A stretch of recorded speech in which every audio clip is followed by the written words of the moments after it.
तलवार किसी योद्धा की कटी पे होती तो क्या वो सजने के लिए होती? हाँ, अच्छी लग रही कमर पे इसलिए होती? टोर कड्डन ली हुंदी है कादे ली? चलाने के लिए। और जब तलवार चलती है तो युद्ध होता है, लड़ाई होती। आप बोलते शैतान उसके कोड़े खाने से मैं चंगी हो चुकी हूं। शैतान बोलता चिंता मत कर, ले ले और सिर दर्द। नहीं, उसके कोड़े खाने से मैं चंगा हो चुका हूं, ले और दर्द ले तू। आप बोलते हो क्या हो गया, वचन पूरा क्यों नहीं हो रहा? आपको तलवार दी है, युद्ध होगा, जीतेंगे आप, जीतेंगे आप यीशु मसीह के नाम में। पर लड़ेंगे आप तो, और लड़ेंगे कैसे? वचन से तो लड़ेंगे, तलवार वचन ही है, लेकिन कहता तुम लड़ोगे तो सत्यता से लड़ोगे, तुम नम्रता से लड़ोगे और धर्म के निमित्त लड़ोगे, सत्यता से लड़ोगे, तुम माफ करके लोगों को लड़ोगे। इधर दुश्मनी, दुश्मन से दुश्मनी, और इधर शैतान से तलवार से लड़ाई, दोनों साथ नहीं चल सकते। इधर व्यभिचार और सामने तलवार से लड़ाई, ये साथ नहीं चल सकते। इधर परमेश्वर की बात ना मानना और सामने तलवार से लड़ाई, ये साथ नहीं चल सकते। सत्यता और नम्रता, हम्बल, मीक, नम्र रहना, इस वजह से बहुत से लोग लड़ाई में पूरी तरह से जीते नहीं हैं, क्योंकि सत्यता किसी के पास है तो नम्रता नहीं। हालेलुया।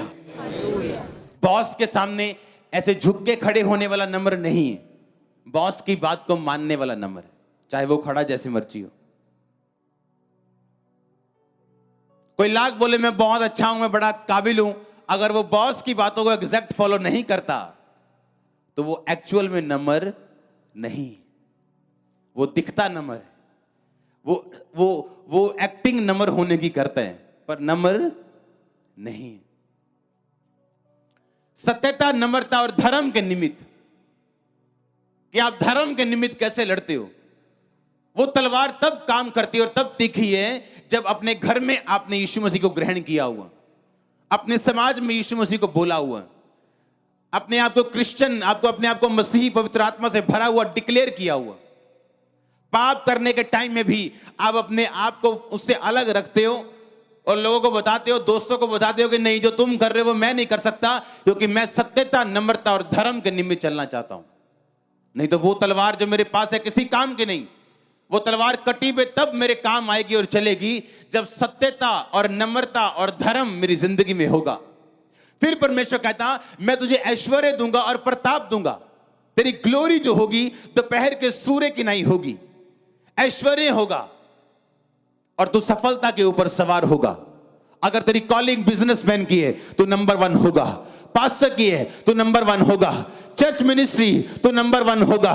मैं तेरे एरिया में तुझे नंबर 1 बनाऊंगा, यह परमेश्वर की कॉलिंग है आपकी लाइफ में। पर जो कोई जितना वचन को पूरा करता है उसकी लाइफ में उतना ही होता है। आमीन। बहुत से लोग समझ नहीं पाते कि सत्यता है क्या, नम्रता है क्या। उनको लगता है ऐसे खड़े हो जाओ, ऐसे ऐसे करे जाओ तो नम्र हैं हम। नो, नम्रता मालूम होती है आपकी ओबीडियंस से, कितने ओबीडियंट हो आप। जो प्रोटोकॉल आपको दिया गया, जो काम आपको दिए गए, आप उसे पूरा करते हो कि नहीं। अगर नहीं करते हो तो आप एक्टर हो, नम्र नहीं हो। क्या हो आप एक्टिंग करते हो नम्र होने की, आप नम्र नहीं हो।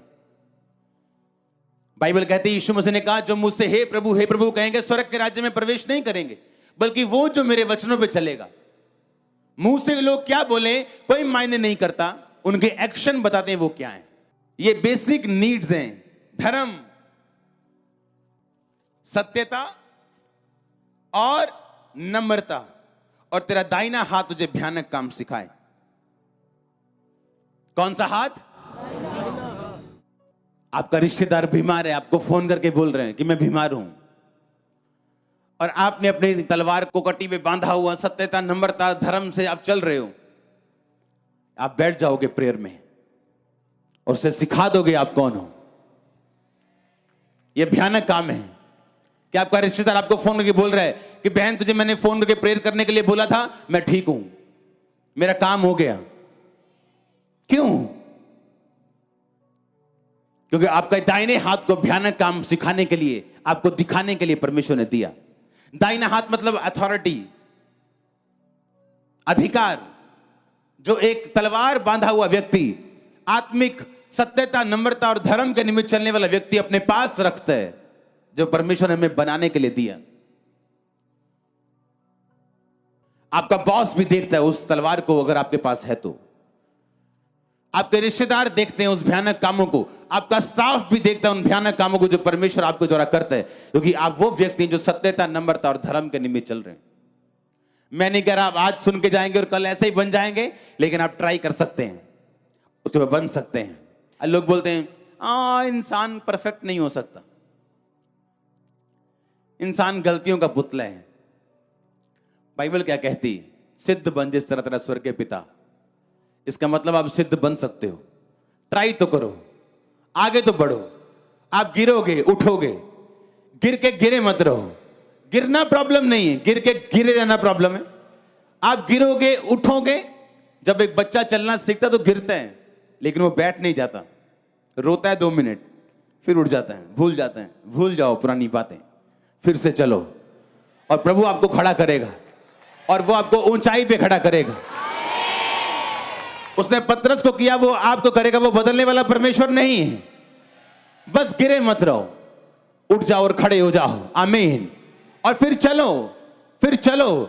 आप थकेंगे, बैठ जाएंगे 2 मिनट, कभी टांग पे चोट लगेगी, कभी बाजू पे लगेगी, आप बैठ जाएंगे, फिर से खड़े होंगे।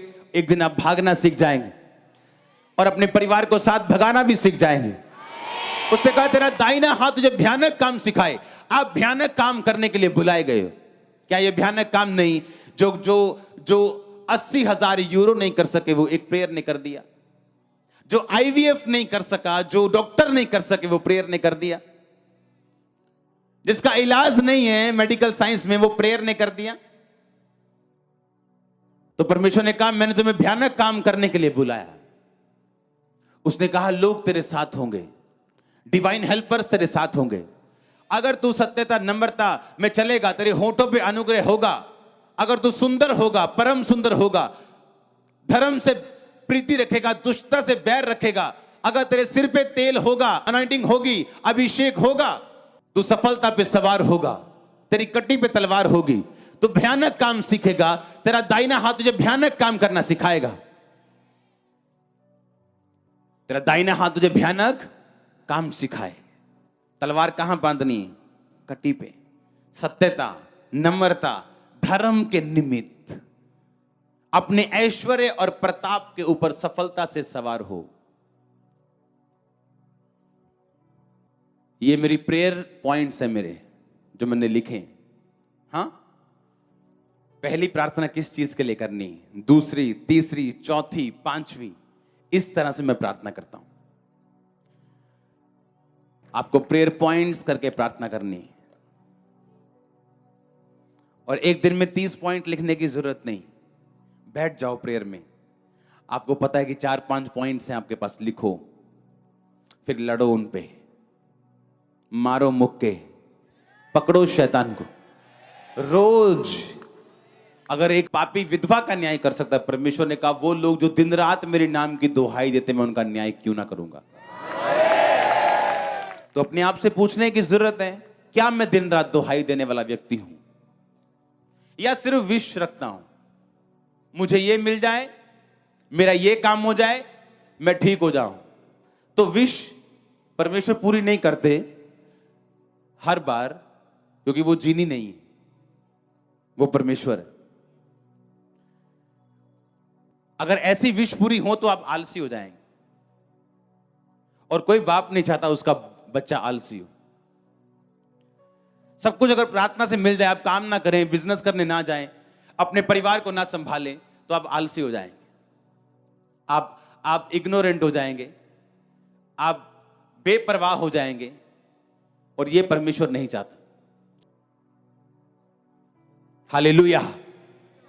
जो तलवार आपके साथ है उससे लड़ना कैसे? एक एक पॉइंट बना के, दिमाग के सहारे मत चलो, भूल जाओगे 2 चीजें। तो 8 चीजों में जीत के अगर 2 में हारोगे अच्छा लगेगा? तो 10 में अगर जीतना है 10 पॉइंट लिखो और करो प्रेयर और लो स्टडी उन पॉइंट्स पे, ढूंढो उस पॉइंट्स के लिए कहां वचन लिखें। अपने मन से, संपूर्ण मन से यहोवा पर भरोसा रखना। तू अपनी समझ का सहारा मत लेना, इससे तेरा शरीर भला चंगा और तेरी हड्डियां पुष्ट रहेंगी। यशाया 53, उसके मार खाने से तुम चंगे हुए, तुम्हारे अपराधों के कारण वो घायल किया गया। धर्मी का वंश बचाया जाएगा, तू बच, तेरा घराना बचाया जाएगा। ये वचन आपको एक एक पॉइंट के लिए ढूंढ के उन पे लड़ना है और प्रेयर में रहना है। God bless you all. आमीन। छोटा, लंबा और ऊंचा चाहिए।